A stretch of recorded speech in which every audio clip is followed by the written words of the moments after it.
اللہ تعالیٰ کا ارشاد ہے یہ لوگ آخرت پہ یقین نہیں رکھتے، اس کا مطلب یہ ہوا کہ مرنے کے بعد سب برابر ہیں، پھر اچھا برا کچھ ہے ہوتا ہی نہیں ہے، پھر تو نہ اچھا اچھا ہے نہ برا برا ہے، یہ تو اللہ نہیں کر سکتے۔ اور پھر یہ کہ انسان یہ سمجھتا ہے جیسا میں آج ہوں اگر قیامت ہوئی تو کل بھی اچھی حالت ہی ہوگی، تو اللہ نے فرمایا یہ بھی غلط ہے، بغیر دلیل کے بات کرتے ہو۔ تو ایک فالٹ مشرکین میں یہ بھی تھا جو آج بھی ہے، کچھ تو آخرت کو مانتے ہی نہیں تھے، ان کا بھی تذکرہ ہو گیا،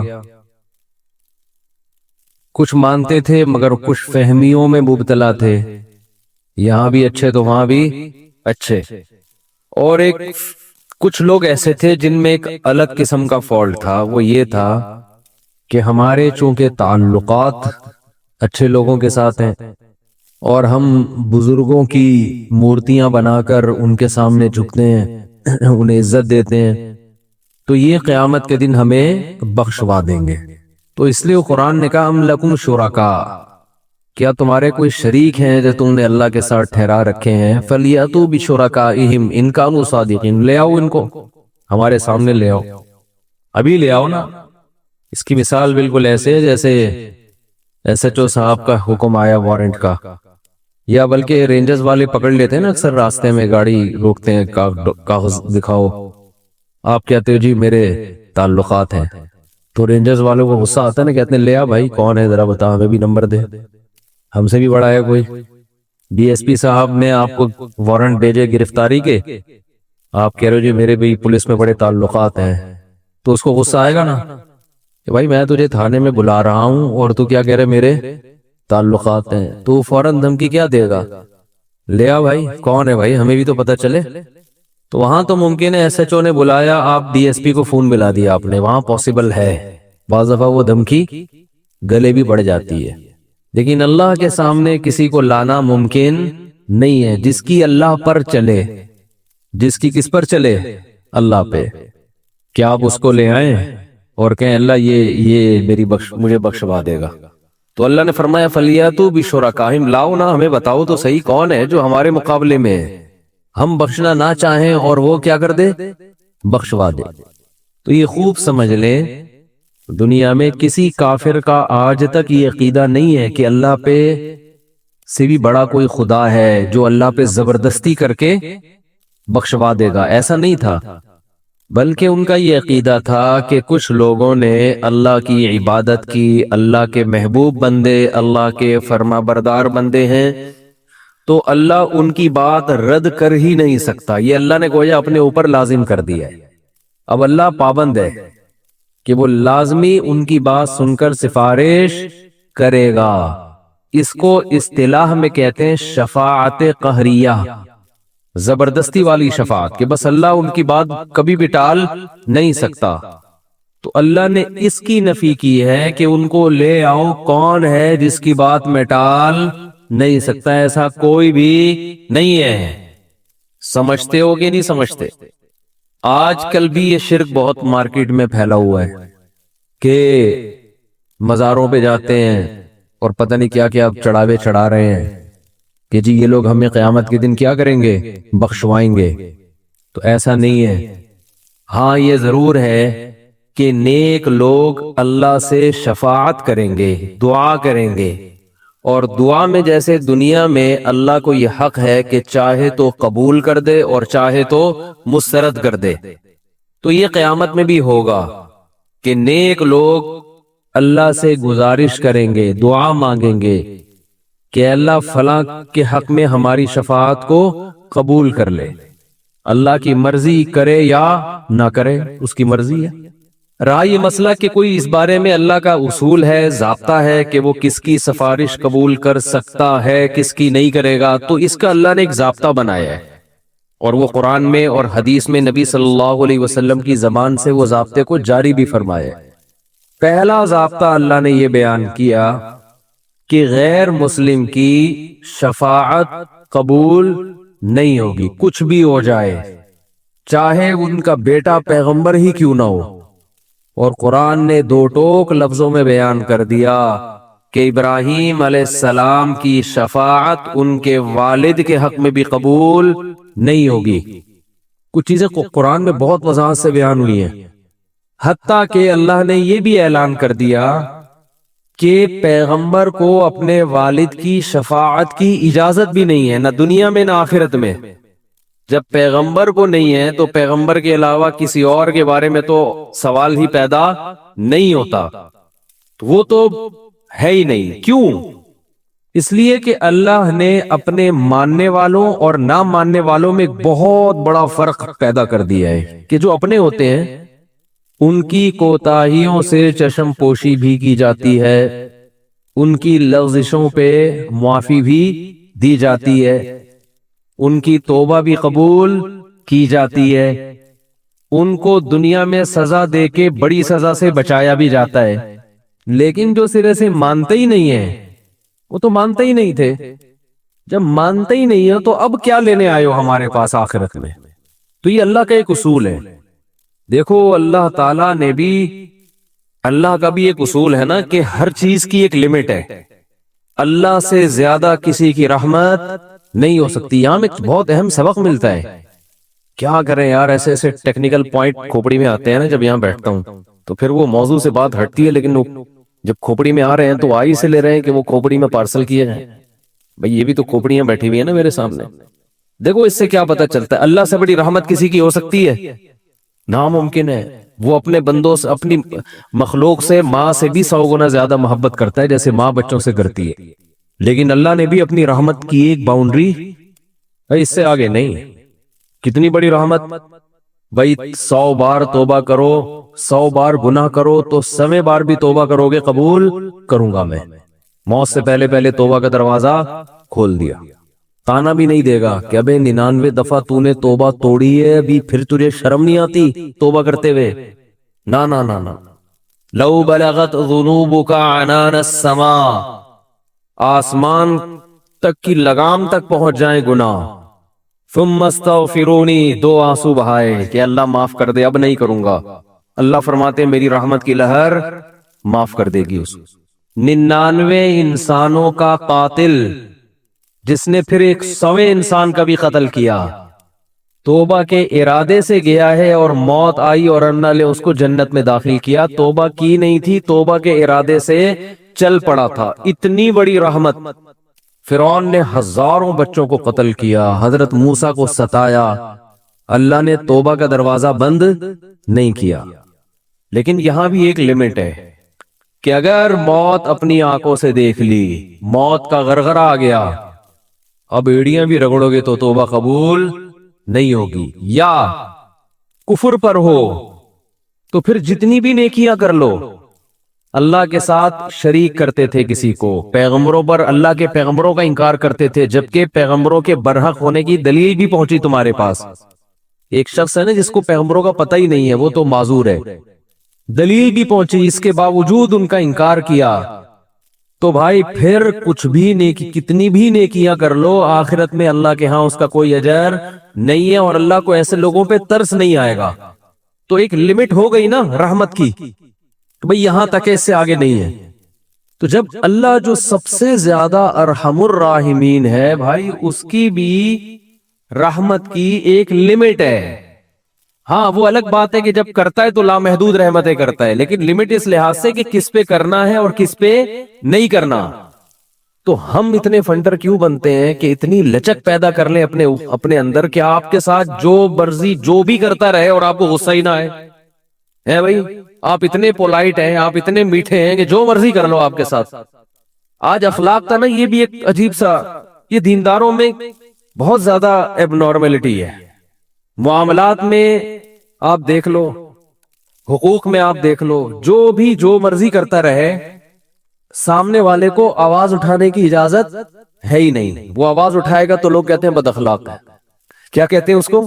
بد اخلاق۔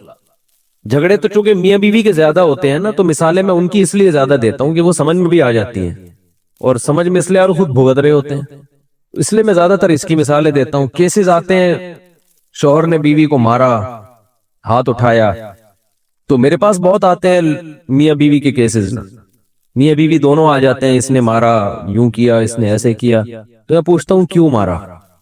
تو وہ بعض خواتین یہ کہتی ہیں کہ مارا کیوں، ہاتھ کیوں اٹھایا؟ ہاتھ اٹھانا ہی غلط ہے۔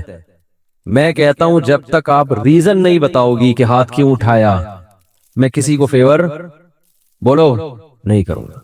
وجہ بھائی وجہ بتاؤ۔ وجہ اس کی یہ کہ بھائی ہو سکتا ہے آپ نے کوئی ایسا کام کیا ہو، ایسی بات کی ہو جو اتنی خطرناک ہو کہ اس پہ ہاتھ اٹھانا بنتا ہو۔ اتنی برداشت کسی کو ہم مکلف بنائے کہ جو مرضی کرتے رہو، اس نے ہاتھ نہیں اٹھانا ہے کسی قیمت پہ، یہ جا کے کسی اور کے پاس جا کے کیس لے کر جاؤ۔ بھائی یہ کیس ہمارے پاس نہیں لے کر آؤ، ہم ایسے پاگل تھوڑی بیٹھے ہوئے یہاں پہ کہ جو مرضی جو بھی کرتا رہے۔ عورت جو بھی شوہر کے ماں باپ کو گالیاں دے رہی ہے فار ایگزامپل، اور وہ یہ توقع رکھے کہ مرد ہاتھ نہیں اٹھائے گا، اتنا پولائٹ نہ اسلام ہے نہ غیرت ہے، ٹھیک ہے نا؟ ایسے اخلاق کی ترغیب نہ اسلام دیتا ہے اور نہ غیرت، اور نہ یہ پریکٹیکل لائف میں ممکن ہے۔ اسی طرح معاملہ الٹا بھی ہوتا ہے، بعض دفعہ معاملہ کیا ہوتا ہے بولو نا، الٹا بھی ہوتا ہے۔ شوہر کہتا ہے اس نے مجھے گالیاں دی ہیں، عورت نے، بیوی نے، میں کہتا ہوں کس بات پر دی ہیں؟ گالیاں دینا اچھا کام نہیں ہے، نہ مارنا اچھا کام ہے، لیکن گالی کس بات پہ دی ہے وہ بات بتاؤ بھائی۔ کہہ رہے نہیں، بیوی کون ہوتی ہے شوہر کو گالیاں دینے والی؟ میں نے کہا ہوتی ہے، ٹھیک ہے نا بھائی، ریزن بتاؤ یار۔ ہو سکتا ہے کہ آپ نے کام ایسا کیا ہو کہ 4 گالیاں اس نے دی ہیں، سن کے 8 گالیاں میں دے دوں آپ کو، اتنا غصہ آئے مجھے، تو یہ ہوتا ہے بھائی، ہو سکتا ہے۔ حضرت عمر رضی اللہ تعالیٰ عنہ کے پاس ایک شخص آیا نا کہ میرا بیٹا میری اطاعت نہیں کرتا۔ حضرت عمر نے بولا کہ پوچھا کیوں باپ کی نہیں مانتے؟ باپ کون، باپ سے بڑھ کر کون سا رشتہ ہے؟ تو اس نے بتایا میرے ابا نے یہ کیا، میرے ابا نے یہ کیا، میرے ابا نے یہ کیا۔ حضرت عمر نے پھر اس بیٹے کی سائیڈ لی ہے کہ تو نے زندگی بھر اپنے بیٹے کا کوئی بھی حق ادا نہیں کیا، کچھ تو تیری بھی تو کچھ ذمہ داری ہے نا۔ ہر آدمی پیڑے کھانے کے لیے بیٹھا ہوا ہے، تو اس لیے جب بھی اس طرح کے کیسز آئے کریں نا، ویڈیو لیک ہو جاتی ہے، وہ گالیاں دے رہا ہے فون پہ اس کو، ایسے بھی ویڈیوز آتی ہیں میاں بیوی کی، شوہر بیوی کو گالیاں دے رہا ہے، ویڈیو لیک ہو گئی، اب عورت کہتی ہے دیکھو یہ ہے میاں، یہ کیا کر رہا ہے، یہ اس کی ریکارڈنگ ہے، گالیاں سنو گالیاں۔ لوگ کہتے توبہ توبہ کتنا گندا میاں ہے۔ او بھائی گالیاں تو آ گئی آپ کے سامنے، جس بات پر گالیاں آئی ہیں وہ بات آپ کے سامنے نہیں ہے، ایسی لیک ہو جاتی ہیں ویڈیو کہ بیوی شوہر کو گالیاں دے رہی ہے۔ آج کل چونکہ کالز ریکارڈ کرنا آسان ہے، تو میاں بیوی کے جھگڑوں میں سب ایک دوسرے کی کالز ریکارڈ کر کے مارکیٹ میں پھینک رہے ہوتے ہیں اس کو، ٹھیک ہے، اور پھر لوگ سن سن کے مزے لے رہے ہوتے ہیں۔ ابے کیسی عورت ہے، اپنے میاں کو کیا دے رہی ہے؟ گالیاں۔ استغفر اللہ، یہ تو بڑی بری عورت ہے۔ او بھائی تحقیق کرو کس بات پہ گالیاں دی ہیں، ہو سکتا ہے جس بات پہ گالیاں دے رہی ہو تو اس میں یہ کم گالیاں بنتی ہوں، ٹھیک ہے۔ ابھی تو صرف اس نے اس کو دی ہے، اس کے رشتہ داروں کو بھی بنتی تھی گالیاں، وہ بلب کے رشتہ داروں کو بھی گالیاں دی تھی نا، صرف بلب کو تھوڑی دی ہیں گالیاں۔ جب لائٹ جاتی ہے تو لوگ صرف بلب کو گالیاں نہیں دیتے، بلب کے رشتہ داروں کو بھی گالیاں دیتے ہیں۔ تو دینی نہیں چاہیے گالیاں، میں بار بار کہہ رہا ہوں، لیکن بات ہے نا کہ گالیاں دینا جہاں برا ہے تو ایسا کام بھی تو برا ہے نا جس پہ اتنی گالیاں سننے کو مل رہی ہیں۔ ایک خاتون کے داماد نے اس کی بیٹی پہ ہاتھ اٹھایا، غلط کام ہے، میں ہاتھ اٹھانے کو پروموٹ نہیں کرتا، کہیں آپ یہ سمجھیں کہ شوہروں کو چاہیے بیویوں کو مارے، ایسا نہیں ہے، لیکن عورت تھی سمجھدار، بیٹی نے گھر آ کے بتایا میرے میاں نے ہاتھ اٹھایا ہے۔ آج کل تو عورتیں اور گھر مائیں تباہ کر دیتی ہیں، تو ماں نے کہا بیٹا دیکھ شوہر نے ہاتھ اگر اٹھایا ہے نا تو کوئی تو بات ہوئی ہوگی۔ فوراً کیا کرتے ہیں، فون گھما کے داماد کو گالیاں دینا شروع کر دیتے ہیں۔ یہی ہوتا ہے نا آج کل مارکیٹ میں، اٹھا گیا تو نے ہاتھ کیسے اٹھایا، ہوتا کون ہے تو؟ پہلے تحقیق کر لو بھائی، بولا کیا ہے اس نے؟ ہاں کوئی ایسی بات نہیں ہے، اس کو بولو بھائی کیوں، یہ تو کوئی ایسی بات نہیں ہے جس پہ ہاتھ اٹھایا جائے، اور اگر غلط بھی ہے تو اتنی غلط تھوڑی ہے کہ ہاتھ اٹھایا جائے۔ تو بس جذباتیت کا شکار ہے، افراط و تفریط ہے، پولائٹ بننے کے چکر میں سارا بیڑا غرق ہو رہا ہے نا۔ یہ اسلام کے اخلاق نہیں ہے، ہر چیز بیلنس ہے اسلام میں، ہر چیز۔ کتنا پیارا اصول ہے، بچے کو 7 سال کی عمر میں محبت سے سمجھاؤ، مارنے کی اجازت نہیں ہے، چھوٹا ہے بھائی، نماز پڑھے ٹھیک ہے، نہیں پڑھے تو بھی ٹھیک ہے، 10 سال تک برداشت کرو، 3 سال تمہارے پاس ہیں محبت کے لیے، 10 سال میں بھی نماز نہیں پڑھتا تو اب انسان لاتوں کے بوت ہاتھوں سے نہیں سمجھتے، اب ہاتھ اٹھانا پڑے گا آپ کو، اب نہیں اٹھائیں گے تو یہ پولائٹنس نہیں ہے، یہ آپ کے نالائق ہونے کی، بولو نا بھائی، دلیل ہے، آپ کے نالائق ہونے کی دلیل ہے۔ تو ہر چیز میں ایسا ہے، ہر چیز میں، ہر معاملے میں آپ کا ملازم ہے، صحیح کام نہیں کر رہا، ٹائم پہ نہیں آ رہا، بزنس کا بیڑا غرق کر دیا، محبت سے سمجھاؤ، تمیز سے، 2-4 دفعہ کے بعد چل بھائی چھٹی تیری، نکل پتلی گلی سے، ٹھیک ہے نا۔ یہ فیکٹری ہے، ہم نے کو ایدی سینٹر تھوڑی کھولا ہوا ہے ہم نے یہاں پہ۔ ہمارے رشتہ دار فیصل آباد میں ان کی فیکٹری تھی کپڑے کی، مجھے لے گئے، ویسے مجھے شوق بھی ہے چیزیں دیکھنے کا، کیسے بن رہا ہے، کیا ہو رہا ہے۔ تو ملازم بڑے تمیز سے کام کر رہے ہیں، میں نے کہا پہلی دفعہ دیکھا ہے ملازم اتنی تمیز سے۔ انہوں نے کہا ٹھڈے مار مار کے ان کو انسان بنا ہے، ٹھڈے مار مار کے کیا بنا ہے؟ کہہ رہے بیٹھے رہے، کہتے تھے جب آتا تھا سو رہے ہوتے تھے، کام ہی نہیں کرتے۔ دہاڑی پہ تو ایسے ہی ہوتا ہے نا، کمیشن پہ کام ٹھکا ٹھک ہوتا ہے، دہاڑیوں پہ کام ایسے ہی ہوتا ہے۔ تو یہ نہیں ٹھڈے وڈے نہیں مارے، تمیز، اصل تو تمیز ہی ہے، لیکن تمیز کی بھی ایک کیا ہے میرے بھائی، حد ہے، حد ہے تمیز۔ تو مسلمان چونکہ ہماری زندگیوں میں بیلنس ہی نہیں ہے، اصل تو اخلاق ہی ہے، یاد رکھو۔ اصل کیا ہے؟ یہ نہیں کہ اصل سختی ہے، اصل کیا ہے؟ جو کام اخلاق سے ہوتا ہے وہ سختی سے نہیں ہوتا۔ اسلام نے اصل تو اخلاق سکھائے۔ آپ صلی اللہ علیہ وسلم نے فرمایا قیامت کے دن میرے سب سے قریب وہ ہوگا احسنہم اخلاقا، جس کے اخلاق سب سے اچھے ہوں گے۔ گالیاں، ٹھڈے، یہ کوئی تہذیب نہیں ہے، مار دھاڑ، گھروں میں چیخو پکار، گالیاں دے رہے ہیں رشتہ داروں کو، گالیاں بلب کے رشتہ داروں کو۔ بھائی کہ لائٹ اگر جا رہی ہے تو گالیاں دینے سے لائٹ تھوڑی آ جائے گی، ٹھیک ہے نا؟ نہ بلب کے رشتہ داروں کو گالیاں دینے سے لائٹ آئے گی، نہ بلب کو گالیاں دینے، آپ کی زبان کیا ہو جائے گی؟ خراب ہو جائے گی۔ تو اصل تو اخلاق ہی ہے۔ حضرت انس بن مالک رضی اللہ تعالی عنہ نے 10 سال نبی کی خدمت کی، بچے تھے، فرماتے ایک دفعہ بھی ایسا نہیں ہوا کہ میں نے کوئی کام نہیں کیا اور آپ نے یہ پوچھا کیوں نہیں کیا، اور میں نے کوئی کام نہیں کرنا تھا اور کر دیا تو آپ نے یہ پوچھا ہو کہ کیوں کیا۔ بس جتنا کام کر دیا ٹھیک ہے، نہیں کیا تو بھی ٹھیک ہے۔ نبی صلی اللہ علیہ وسلم نے حضرت انس بن مالک کو ایک دفعہ کسی کام سے بھیجا، وہ بچے تھے، بجائے کام کرنے کے بچوں میں کھیلنے لگے جا کے۔ تو آپ صلی اللہ علیہ وسلم گئے، دیکھا بھائی کہاں ہے، تو دیکھا وہ تو کھیل رہے ہیں۔ تو آپ صلی اللہ علیہ وسلم حضرت انس بن مالک کے پیچھے جا کے کھڑے ہو گئے۔ حضرت انس نے پیچھے مڑ کے دیکھا تو آپ صلی اللہ علیہ وسلم کھڑے ہوئے مسکرا رہے ہیں، کچھ بھی نہیں کہا۔ سمجھ رہے وجہ کیا ہے بھائی؟ یہ تو اپنی ان کی والدہ نے گفٹ دیا ہے نا خدمت کے لیے، تو اپنی مرضی سے خدمت کر رہے ہیں، اس میں سختی کیسی؟ ٹھیک ہے خدمت کر دی تو بھی، اور بچوں کے ساتھ تو ویسے بھی شریعت میں سختی نہیں ہے، بچوں کے ساتھ تو بہت نرمی ہے۔ میں تو وہ جو ٹھڈے مارنے کی بات کروں تو 30-35 سال کے تھے نا جو پڑے ہوئے ہیں۔ تو آپ صلی اللہ علیہ وسلم کے ہمیں سیرت میں سختی بھی ملتی ہے اور نرمی بھی۔ رحمت للعالمین، ایک ایتھیس نے اعتراض کیا یہ رحمت للعالمین ہے اور جناب گردنیں اڑانے کا حکم بھی دے رہے ہیں، یہ کیسے رحمت للعالمین ہے؟ بھائی رحمت للعالمین کا یہ مفہوم کہ کسی کو کچھ بھی نہ کہیں، یہ رحمت نہیں ہے، یہ انسانیت کے لیے زحمت بن جائے گی یہ عادت، تو کیونکہ اس صفت کو فالو کرنا ممکن نہیں ہے۔ رحمت کا معنی ہر لحاظ سے جامع شخصیت ہیں آپ صلی اللہ علیہ وسلم۔ مشہور واقعہ اب کئی بار سنا چکا ہوں، دوبارہ سنا کے بس پھر آگے بڑھتا ہوں، کہ ایک شخص نبی صلی اللہ علیہ وسلم کی جاسوسی کر رہا تھا، گرفتار ہو گیا، تو آپ نے حکم دیا اس کی گردن اڑائی جائے۔ اب دیکھو گردن اڑانے کا حکم دینا بظاہر یہ رحمت کے خلاف ہے نا۔ ہم ہوتے ہم کہتے ہیں نہیں بھائی گردن کیوں اڑائی جائے، اسلام تو بہت وسیع مذہب ہے، ٹھیک ہے نا، اللہ بہت غفور رحیم ہے۔ آپ صلی اللہ علیہ وسلم نے حکم کیا دیا؟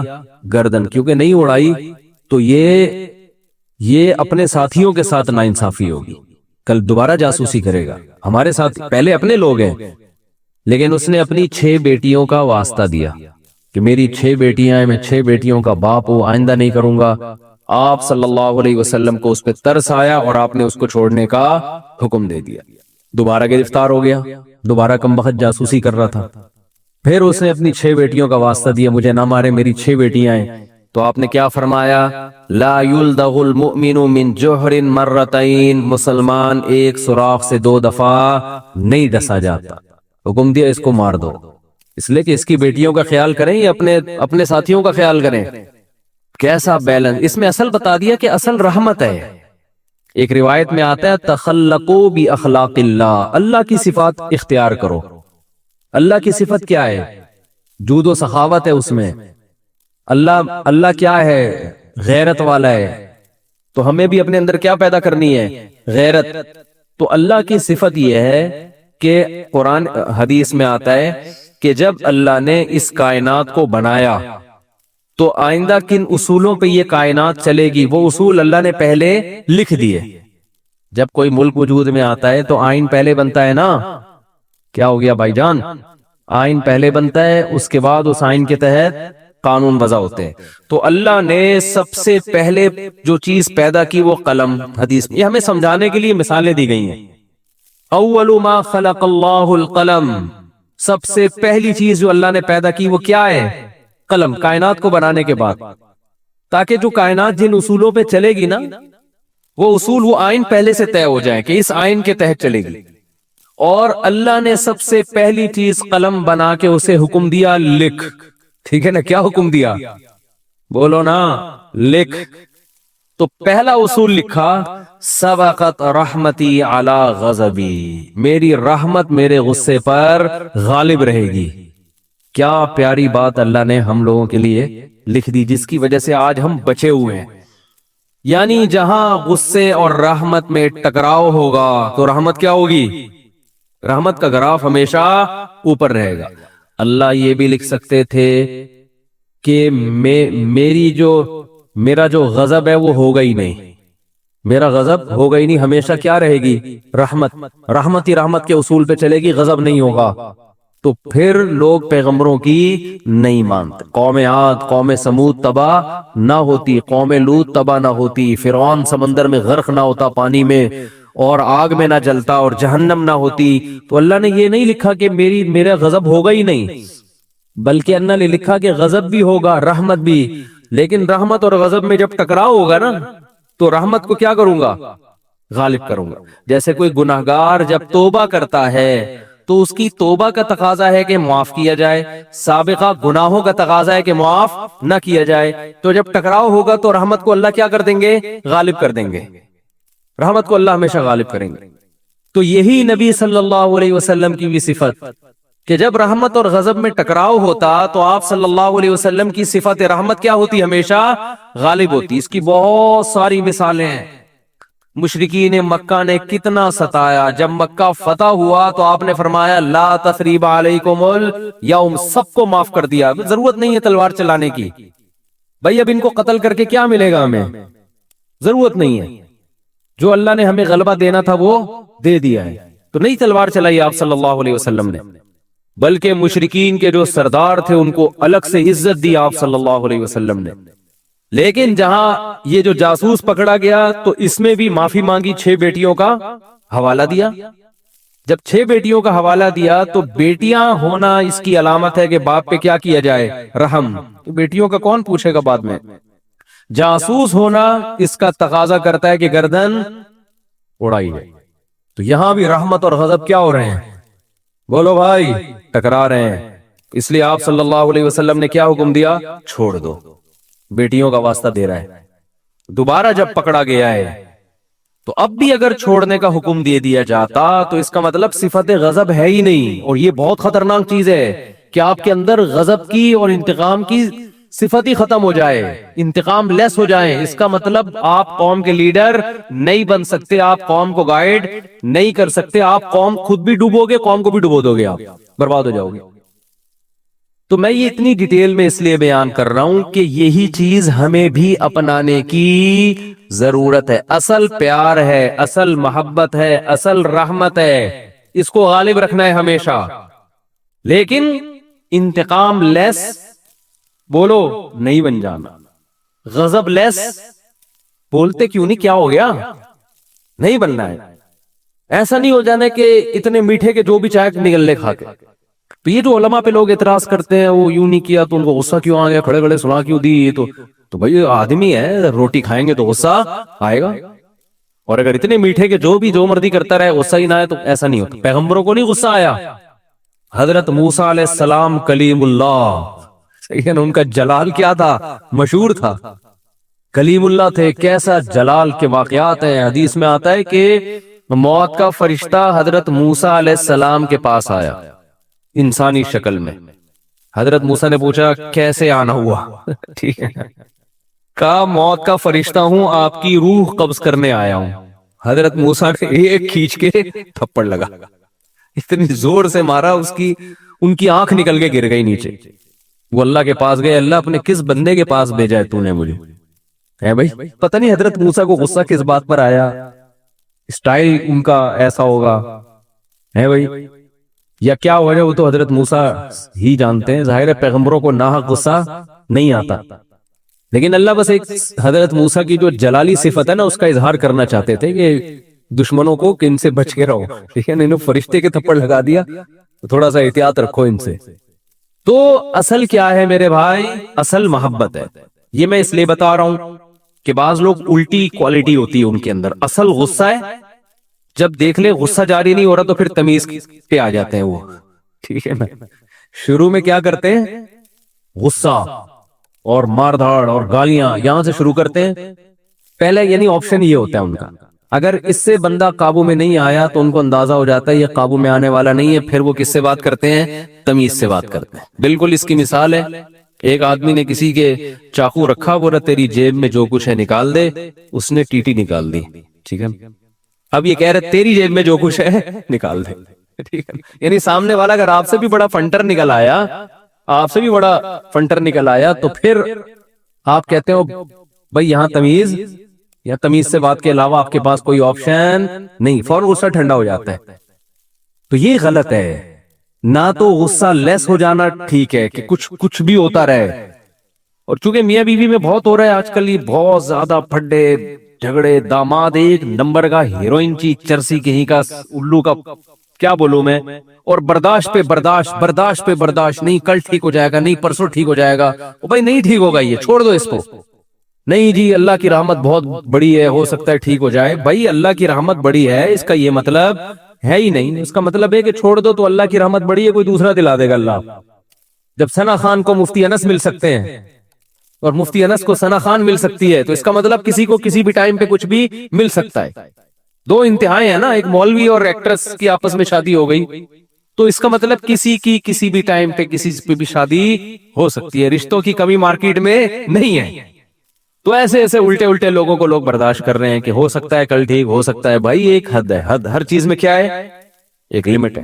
اولاد بگڑی بھی ہوتی ہے. میں والدین کو کہتا ہوں بھائی اپنے بیٹے کو ایک حد تک تربیت کرو. نہیں آ رہا نا قابو میں، نکلو. بولو پتلی گری سے سامان گھر سے اٹھا کے کیا کرو، نکلو. زیادہ نہیں بدماشی ہے، تیرے باپ کا گھر ہے، تیرا گھر نہیں ہے. ہاں سارے 100% درست نہیں ہوتی اولادیں، کچھ تو باپ کو بھی برداشت کرنا پڑتا ہے اولاد کی خاطر، لیکن وہ بھی ایک حد ہے نا. حد سے زیادہ تھوڑی ہوتا ہے، حد سے زیادہ نہیں ہوتی کوئی بھی چیز. پھر اس میں ایک اصول یہ بھی ہے کہ یہ دیکھا جائے گا بڑا نقصان کس میں. لوگ کہتے ہیں اگر تعلق ختم کیا تو یہ ہو جائے گا، یہ ہو جائے گا. بھائی تعلق ختم کیا تو یہ ہو جائے گا، نہیں کیا تو یہ ہو جائے گا. تو دونوں میں پلس مائنس کیا کرو کہ زیادہ نقصان کس میں. ہمیشہ اس اصول پہ زندگی گزرتی ہے. یاد رکھو دنیا میں سارے فائدے کی چیزیں کبھی بھی حاصل نہیں ہوتی. ہر کام کے کچھ سائیڈ ایفیکٹ ہوتے ہیں. عقل مند آدمی یہ دیکھتا ہے کہ سائیڈ ایفیکٹ زیادہ ہے یا اس کے بینیفٹس زیادہ ہیں. اس اصول پہ زندگی گزاری جاتی ہے. اگر اس اصول پہ زندگی نہیں گزارو گے ساری زندگی کبھی کوئی فیصلہ آپ سے ہوگا ہی نہیں. سمجھ رہے ہو کہ نہیں سمجھ رہے؟ ساری زندگی کنفیوز رہو گے اور کبھی کوئی فیصلہ آپ سے ہوگا ہی نہیں.